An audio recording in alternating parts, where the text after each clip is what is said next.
Buenas tardes a todos y todas. Hoy vamos a hablar sobre la historia, origen y la preservación de Puente del Inca.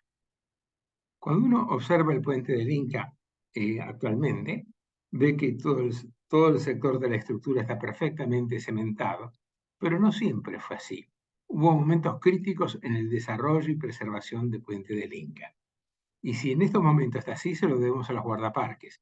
Y quiero dedicar esta charla a Hugo Silva, un guardaparque que hace años viene velando por la cementación y la perfecta preservación de Puente del Inca. No solamente en el verano, cuando gran parte de los turistas va a observar y a estudiar el Puente del Inca, sino también durante el invierno, donde las frías noches y los largos días de invierno, todo el puente se cubre de estalactitas y realmente tenemos una visión completamente distinta de lo que es. Para aquellos que no conocen el puente del Inca está ubicado en el norte de la provincia de Mendoza, en el camino que va de Mendoza a Uspallata y de Uspallata pasando por Polvaredas, llega casi al límite con Chile, poco antes está el puente del Inca. Este puente tiene una historia muy interesante, la leyenda que se viene transmitiendo de la época incaica, que dice que una de las princesas había enfermado y ninguno de los curacas estaban con el origen del mal. Y vino un vasallo que dijo, no, sugirió que la princesa tenía mal de amores y que para curarla había que llevarla al lejano sur, donde existía una fuente rumorosa y caliente que fluía al pie de la cordillera. El emperador organizó entonces con sus mejores hombres una caravana trayendo a la princesa hacia donde hoy se halla el puente, esa maravilla de la naturaleza. La princesa permaneció 3 días con sus noches a la vera del manantial y sorpresivamente se curó. Cuando iban a regresar a Tahuantinsuyo, vino un enorme aluvión por el río Cueva, lo que impedía cruzar para retornar a su país. Los leales indígenas que la custodiaban formaron entonces un puente sobre el río con sus cuerpos entrelazados y quedaron así petrificados. Eso permitió a la princesa, a su fornido jefe de guardia y al resto de los indígenas pudieran regresar nuevamente hacia Cusco. Aquí vemos una imagen donde lleva a la princesa enferma a lo que hoy es Puente del Inca. Esta hermosa leyenda procede de la Biblioteca Nacional de Lima y fue un mendocino, Tomás González Funes, que la donó y estuvo durante muchos años en el Hotel de Puente del Inca. Veamos un poco de historia de cómo se formó y cómo se conoció el Puente del Inca. La primera cita se la debe a Reginaldo Lizarra, un sacerdote dominico que vivió entre 1545 y 1615, era oriundo de Extremadura y llegó a Quito, donde se preparó como religioso tomando los hábitos en Lima. El fray Lizárraga recorrió gran parte del Alto Perú, Paraguay, hasta Chile, estuvo en el Río de la Plata, fue obispo en la Antigua Concepción, en Chile, y fue autor de una obra, la descripción breve de toda la tirada del Perú, Tucumán, Río de la Plata y Chile, publicada, o escrita, mejor dicho, en 1605, y que muchos años después fue publicada.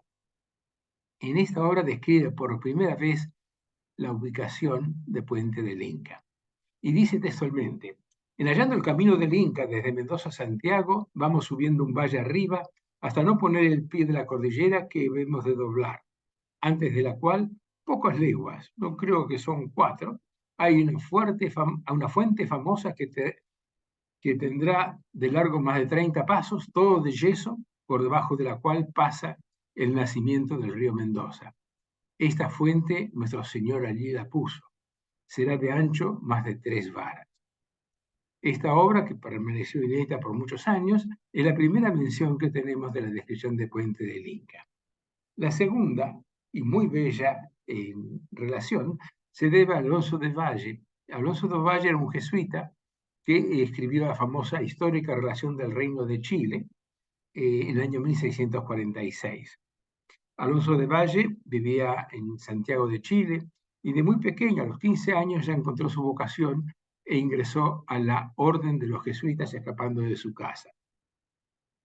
Los jesuitas después lo enviaron a estudiar a Córdoba, al seminario de la Universidad de Córdoba, donde estudió durante 8 años y a su regreso remontó el río Mendoza para retornar a Chile en 1626. Y escribió unas palabras muy lindas. Decía: no puedo pasar en silencio otra fuente que se ve pasada la cordillera de la banda del río Mendoza. O pusieron un monte de yeso, lo horadó de manera tal que dejó hecho un puente por donde pueden pasar 2 y 3 carros juntos sin estorbarse. Debajo de este puente se ve un tablón de peña viva sobre el cual corren 5 canales de agua que nacen allí de una fuente, y es el agua tan caliente que va hirviendo por el puente que sirve como de techo y bóveda a esta peña, y fuente que por ella corre sobrepuja en su belleza y artificio a todo arte humano. Así fue que en 1846 Alonso de Valle hizo esta hermosa descripción de Puente del Inca, camino a su tierra natal en Santiago de Chile. El primero que llama al puente del Inca es el famoso Calixto Bustamante, el concolor corvo, que lo hizo en 1773. Esta historia del lazarillo de ciegos caminantes es muy interesante, porque aparentemente fue escrita por un indio que acompañó al visitador español don Alonso Carrió de la Bandera, que tenía como misión inspeccionar las postas y proponer mejoras en el sistema de correos. Interesante porque Calixto Bustamante, el famoso Concolor Corvo, lo publicó un año antes que don Alonso Carrió de la Bandera, que lo publicó en 1774. Hay muchas historias con respecto a eso, pero lo importante es que dice: en este tránsito no hay cosa más notable que los riesgos y precipicios, y un puente que llaman del Inca, que viene a ser una gran peña atravesada en la caja del río, capaz de detener las aguas que descienden copiosamente de la montaña, y puede ser que alguno de los incas haya mandado horadar aquella peña, o que las mismas aguas hiciesen su excavación para así regular su curso. Es interesante porque la primera vez que tratan de explicar en un sentido natural el por qué se formó el puente del Inca. 1773, de ahí viene su nombre.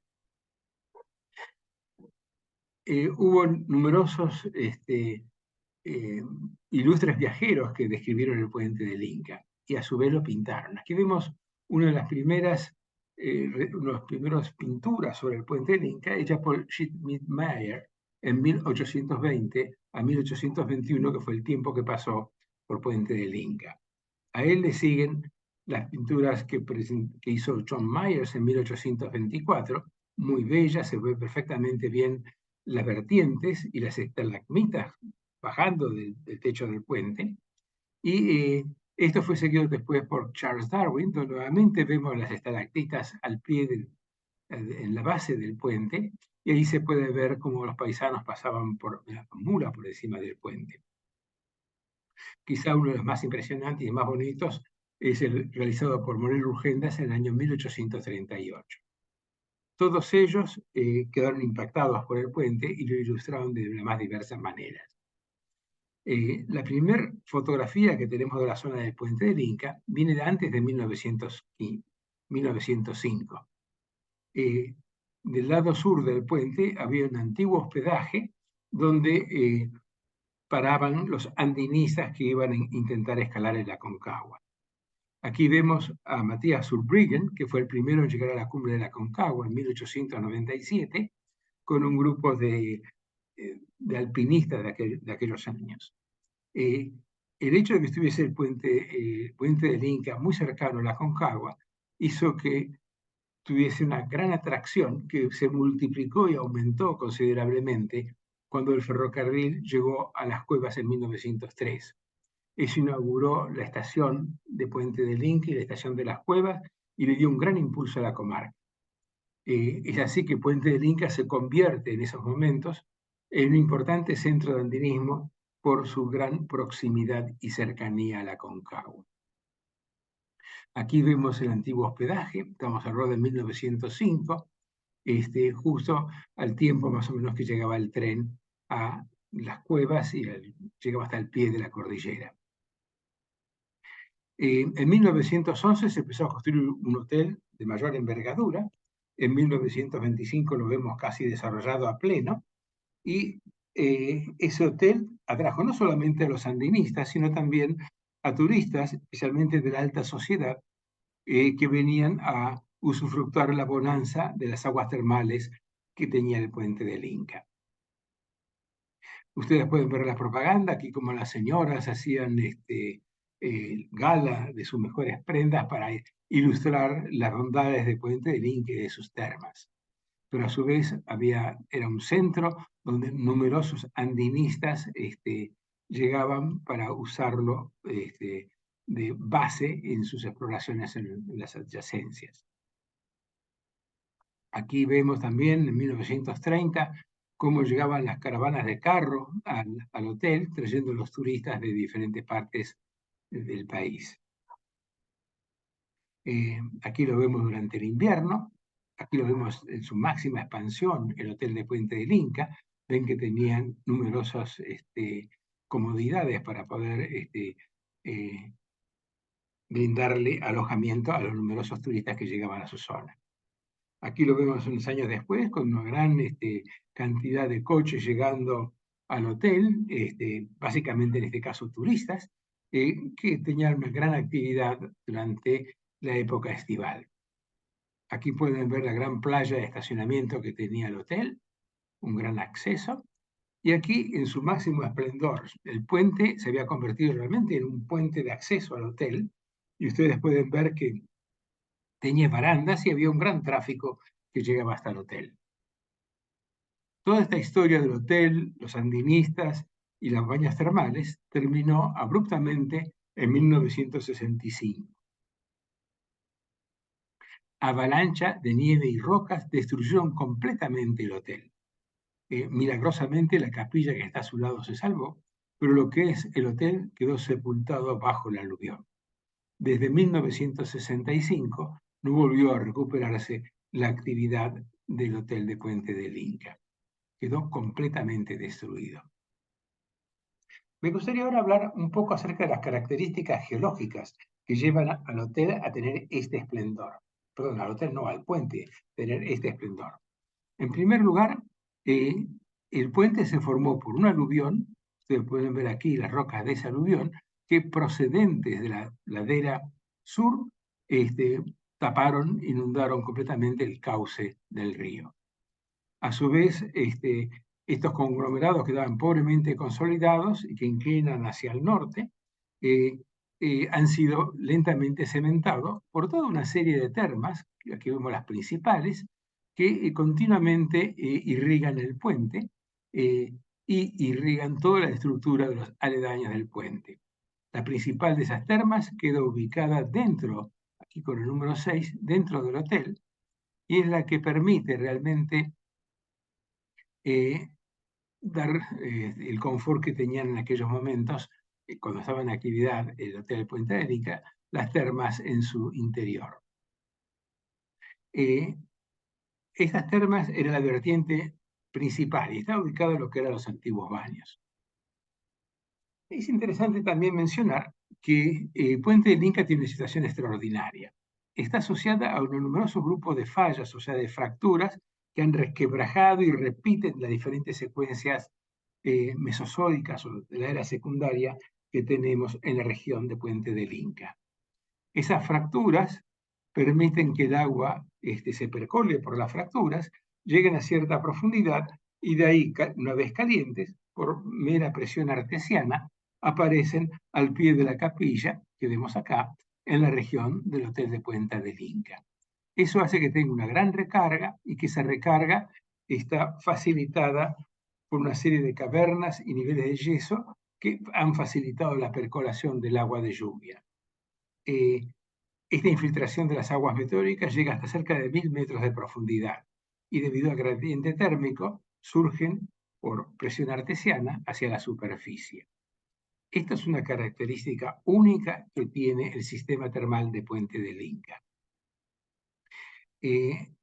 También hay que destacar que hay un delicado equilibrio entre la salinidad y la temperatura del agua, que depende del grado de precipitaciones que tengamos en ese momento. Los años muy secos, el sistema se retrae, los años que llueve mucho está en todo su esplendor.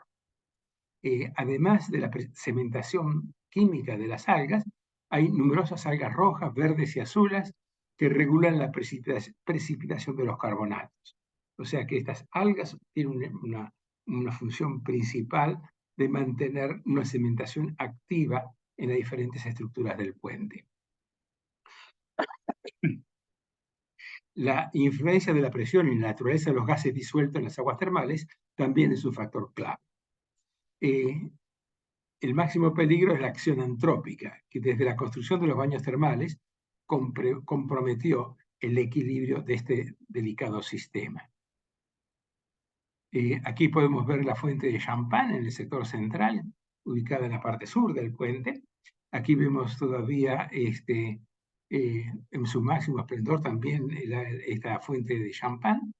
Actualmente está casi seca, pero durante muchos años ha sido uno de los atractivos principales que tenía la zona del puente. Aquí podemos ver a la izquierda la fuente termal principal ubicada dentro de los baños. Aquí vemos las precipitaciones de estas algas cianófitas, algas verde azuladas y rojas de variados tipos, y vemos la característica típica del cemento que realmente recubre toda la zona de Puente del Inca. Los orígenes del puente tuvieron varias explicaciones. Por un lado, Darwin en 1838 dice que el río cavó un voladizo y que luego fue unido por la acción de la cementación. Schiller pensó que era un crecimiento lateral de las aguas termales. Kittel dice que el río se desvió y socavó lateralmente una pared del valle hasta formar el puente. Monteverde sigue la explicación de Kittel, pero enfatiza que los conglomerados son previos al río. Nosotros, a través de muchos años de estudio y de observar la alta montaña, hemos podido constatar que el puente del Inca fue un antiguo puente de hielo durante la última glaciación y fue cementado por las aguas termales. Otras alternativas más recientes proponen que han sido grandes flujos que depositaron en el valle del río Cuevas producto del mega deslizamiento de la pared sur de la Aconcagua.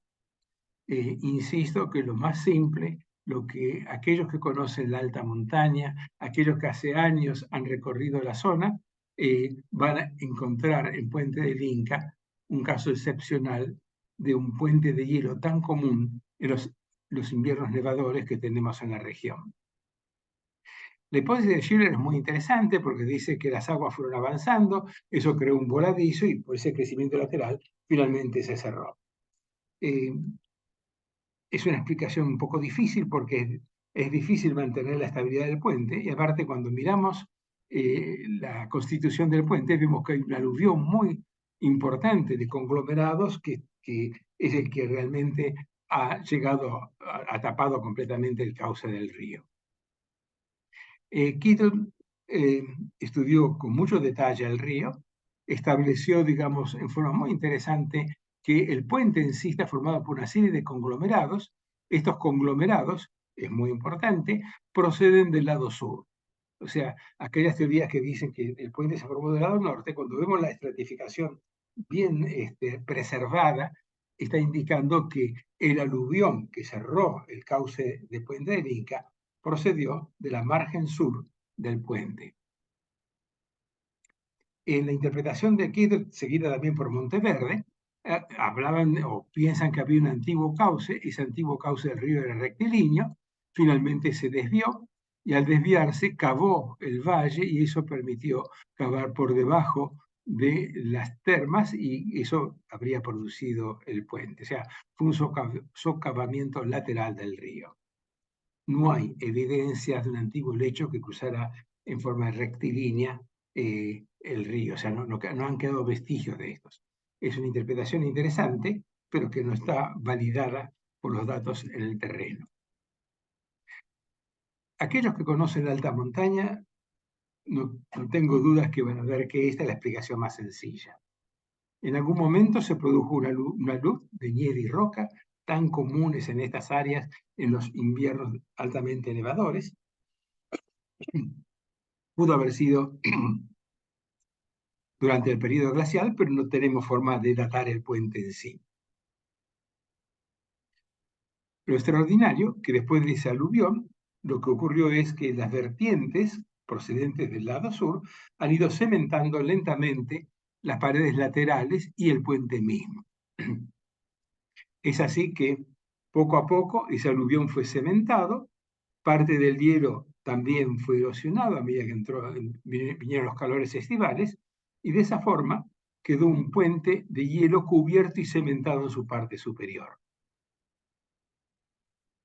Aquí lo vemos el puente con los conglomerados en la parte inferior, todos buzando suavemente hacia el norte. Y cuando observamos en detalle estos conglomerados típicos del aluvión formado que realmente en su momento rellenó el cauce, son muy parecidos a los que vamos a ver en ejemplos actuales. Finalmente, el río el hielo se funde, el río va erosionando y forma el cauce actual que observamos en nuestros días. Y aquí les quiero presentar un ejemplo de los muchos puentes de hielo que se forman durante los inviernos nevadores. Este puente que les muestro, este puente de hielo, se formó en el río Orcones en 1983 y aguantó cerca de un año y medio. En aquella época cruzábamos con las mulas, todas las caravanas pasaban tranquilamente por encima del puente y al año y pico, año y medio, colapsó.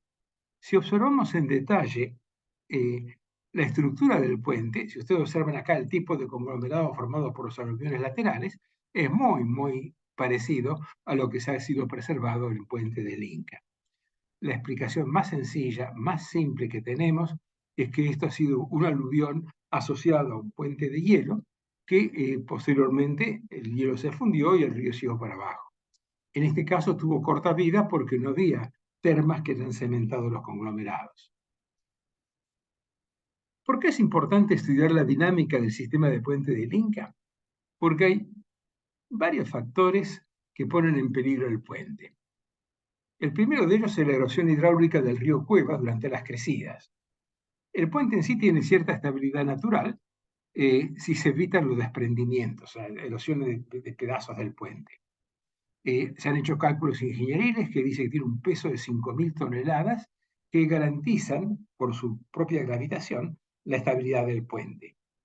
Ahora, la superficie del puente tiene que tener un flujo laminar constante de cementación con las aguas termales, que se convierte en un factor crítico durante periodos de largas sequías.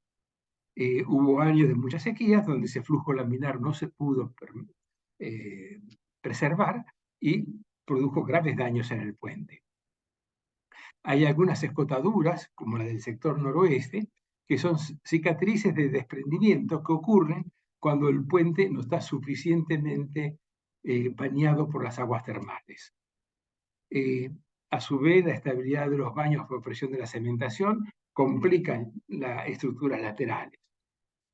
Otro factor antrópico muy importante es la acción de los artesanos. Hay desde hace años que se recomienda que los artesanos deberían disminuir drásticamente el tamaño de sus productos y no desviar las aguas termales, agua abajo del puente, para producir esa cementación. Hay un informe sobre el estado del puente natural del Inca que hicimos con el doctor Rimoldi en el año 1989, donde ante una situación crítica que teníamos en el año 89, se hicieron una serie de recomendaciones.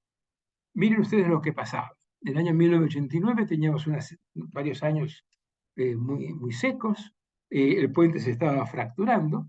Miren ustedes las estribaciones del puente debajo de los baños, en este sector de acá, cómo había bloques que se estaban desprendiendo. También en el otro sector se observa lo mismo. Estos grandes bloques se estaban deslizando, poniendo en peligro la estabilidad del puente. Aquí podemos ver cómo uno de los bloques finalmente descendió un par de metros, lo pueden ver aquí en este sector, y esto se vio complicado porque los desprendimientos ponían grandes bloques en el cauce del río y eso hacía desviar el río. Acá vemos la cicatriz del desprendimiento y vemos que estos clastos creaban turbulencias y erosión lateral del río. Tuvimos que dinamitar estos clastos para permitir el libre pasaje del río y la no erosión de las paredes laterales.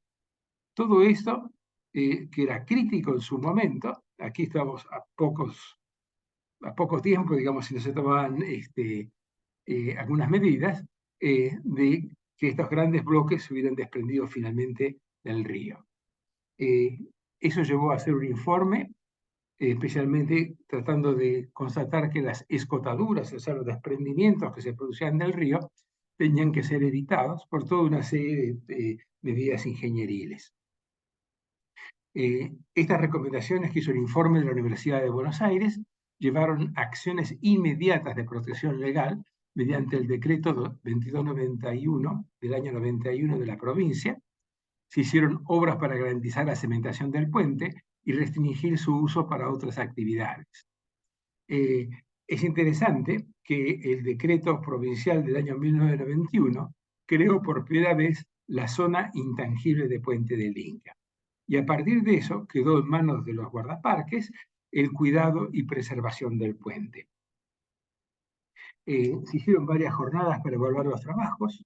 La primera de ellas, 3 años después de las recomendaciones, fue hecha en Puente del Inca en el año 92. En el año 93 se hizo un simposio sobre el origen y mantenimiento de Puente del Inca, nuevamente en Mendoza. Y las segundas jornadas nacionales de evaluación de Puente del Inca se realizaron casi 10 años después de estas medidas. Esto fue muy interesante porque permitió constatar que las recomendaciones seguidas por las autoridades locales permitieron preservar la salud del puente y que podamos gozar en nuestros días del puente en perfecto equilibrio con la naturaleza y preservarlo de la acción antrópica que lo estaba destruyendo. Entonces, me gustaría concluir esto diciendo que tenemos un delicado ecosistema cuyo equilibrio depende de un ciclo adecuado de precipitaciones, de la actividad termal y de la precipitación biogénica a través de sus algas.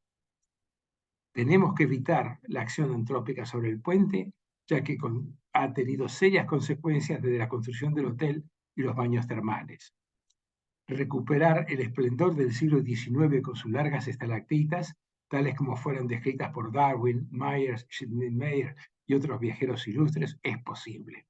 Para ello, tenemos que mantener este equilibrio para tener un desarrollo sustentable y concitar la atracción turística que por sus características únicas le han dado a Puente del Inca una fama mundialmente reconocida. Aquí lo vemos en pleno esplendor, vemos que ya las cicatrices han sido obliteradas por la nueva cementación y para preservarlo así es muy importante que podamos velar por él y cuidarlo y seguir respetando las normas vigentes. Aquellos que quieran profundizar sobre el tema, hay varios trabajos, aquí se los dejo, que pueden ser consultados. Así que muchas gracias y esto es básicamente lo que quería decirles.